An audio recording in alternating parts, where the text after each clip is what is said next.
When Olivia invited me to her office party, I didn't hesitate. I'd always supported her career. She was driven, dedicated, and climbing the ladder quickly at her marketing firm. I felt proud of her.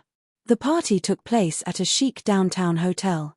Glass walls sparkled against the city lights, soft jazz floated in the background, and waiters moved gracefully with trays of champagne. I walked in beside her, ready to celebrate her success and meet her colleagues. But almost immediately, I sensed something was off. Her boss, Daniel, was watching her with the possessive intensity of a man who believed he already owned what he wanted. Olivia stiffened at the sight of him. That brief reaction spoke volumes. Things at work weren't as smooth as she had told me. Still, I wore my polite smile, shook hands, and played the supportive husband, all while silently observing every glance and tone around us. Daniel approached with the confident swagger of someone accustomed to power.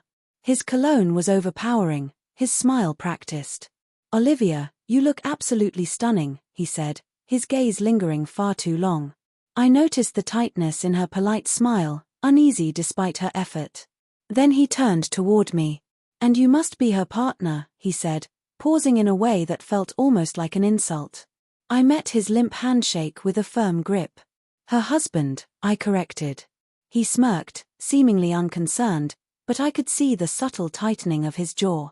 Message received. Throughout the evening, he kept finding excuses to pull Olivia aside. Quick questions about work, updates on clients, just a moment here and there.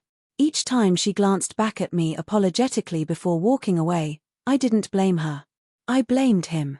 You can feel it when someone misuses their authority, when confidence becomes control. His hand brushed her back too often. His jokes were too intimate. He leaned in too closely when speaking. Every instinct in me screamed to confront him immediately. But I wasn't going to be the one to lose control first. I preferred to let people dig their own graves. I'd just hand them the shovel. At one point, while grabbing drinks, I overheard Daniel speaking to a coworker, eyes still glued to Olivia. "She'll come around," he said, smug. "She deserves better than that." He didn't even attempt to mask his disdain. That better than that referred to me. I walked over, handed Olivia her glass, and wrapped my arm around her waist, not to claim her, but to silently signal that she wasn't his to approach. Olivia leaned in, visibly relaxing. That small gesture told me everything. This wasn't harmless flirting. This was targeted harassment. Then came the tipping point. The photographer gathered everyone for a group photo. Daniel quickly positioned himself next to Olivia. As the camera was adjusted, I saw his hand slide down her back toward her hip. Her body stiffened. She moved away, but his hand followed. That was all it took. I stepped forward, placing my hand between them, and said, calm but firm, "Move your hand." He blinked, shocked. "Excuse me," he sneered. "You think you can talk to me like that?" I didn't flinch. "Touch her again," I said, "and you'll find out." The room went silent. Mid-conversation, every eye turned toward us. Daniel tried to regain his composure. "Relax," he said with a smirk. "It's just friendly." "Friendly," I replied evenly, "is a handshake. What you're doing is harassment." Then, louder so everyone could hear, I added, "I'm sure HR would love to review your friendly behavior toward married employees." Some exchanged uneasy glances. They knew this wasn't the first time, just unspoken. Daniel's face darkened. "Watch yourself," he muttered. I smiled faintly. "I don't need to. You need to watch your career." That's when his mask slipped. Arrogance melted into fear. What he didn't know was I had prepared for this moment. Weeks earlier, Olivia had confided that he made her uncomfortable through inappropriate texts, late-night messages, and subtle job threats. She had been too scared to report it. I had gathered everything: screenshots, emails, voice messages. Tonight wasn't a reaction. It was a setup. I pulled out my phone and quietly said, "Try anything again, and this goes straight to corporate. And to your wife." His expression shifted instantly.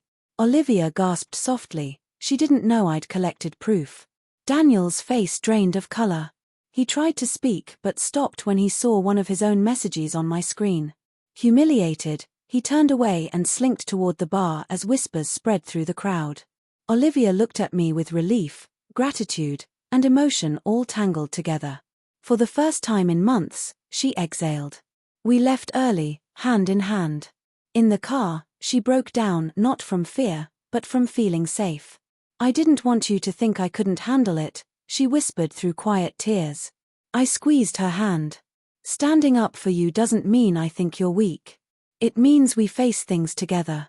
She smiled through her tears and rested her head on my shoulder. "Thank you," she whispered. "For seeing me, for fighting for me." I kissed her forehead. That night, we didn't just stop a predator. We reclaimed her dignity, safety, and peace.